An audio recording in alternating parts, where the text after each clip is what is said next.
Apa kabar adik-adik semuanya? Selamat ya, kalian sekarang sudah bisa tahu apa itu organ ke? Nah, hari ini kita akan mulai belajar bersama-sama untuk mata pelajaran tematik kelas 5 nih. Kita belajar di tema 1 tentang organ gerak hewan dan manusia. Subtema 1 organ gerak hewan. Pembelajaran yang pertama adik-adik. Mari ya, kita belajar dengan penuh semangat. Kita belajar dengan penuh semangat. Perhatikan Kenapa? Hari Minggu adalah hari libur sekolah. Namun demikian, menurut Ibu, hari Minggu bukanlah hari yang harus dilewatkan begitu saja.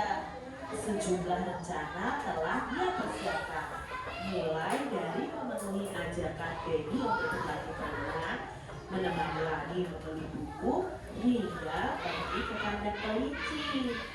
Dari sejumlah rencana tersebut, Edo lebih memilih untuk pergi ke kandang kelinci. Menjadi adik, Ada kelinci? atau belum? Akan cari tahu bersama-sama ya adik-adik. Pada hewan ya pada Di sini ada percakapan Edo dan ayahnya. Ada percakapan Edo dan ayahnya ya. Itu bulunya tebal dan gerak-geriknya lincah.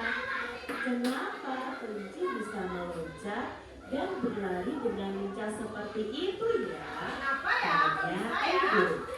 Lalu ia menjawab, benar, kelinci dapat bergerak dengan lincah karena didukung oleh organ gerak-geraknya.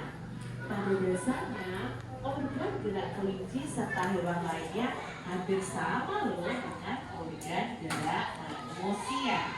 Yuk kita pelajari bersama-sama tentang organ gerak adik-adik. Di sini Edo berkata, tanpa organ gerak kita itu tidak bisa melakukan Kalau kita kegiatan tanpa organ gerak berarti jadi patung aja ya. Adik-adik tanpa adanya organ Jadi gerak kalau kita nggak ada organ gerak kita nggak bisa apapun di tubuh hewan. karena nggak ada yang bisa bergerak sama dia, nggak bisa berjalan cari Kenapa makan ya ya. kita bisa berlari, berjalan, Maka kita bisa berlari, berjalan. harimau bisa berlari, kelinci bisa melompat, dan lain sebagainya. Ya karena di dalam tubuh kita ada organ gerak. Nah kita baca bersama-sama yuk bacaan ini. Organ gerak manusia dan hewan. Salah satu ciri dari makhluk hidup adalah bergerak. Secara umum bergerak dapat diartikan berpindah tempat atau perubahan posisi adik-adik. Sebagian maupun seluruh bagian dari tubuh kita.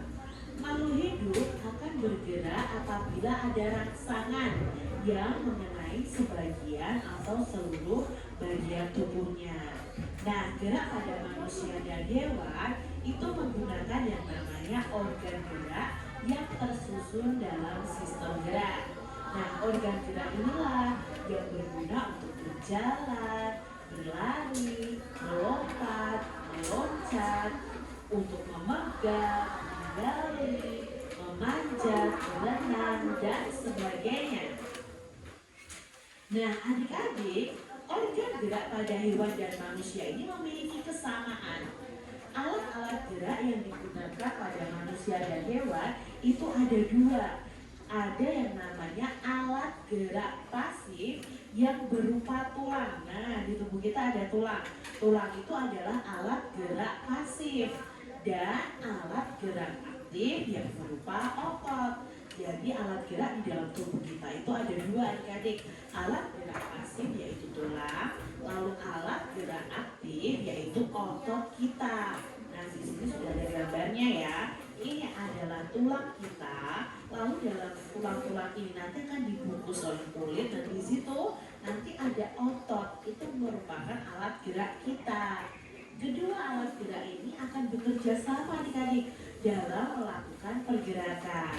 Nah, kerjasama antara kedua alat gerak tersebut membentuk suatu sistem yang disebut dengan sistem gerak. Jadi ketika kita bergerak, otomatis tulang dan otot kita ini juga ikut bergerak.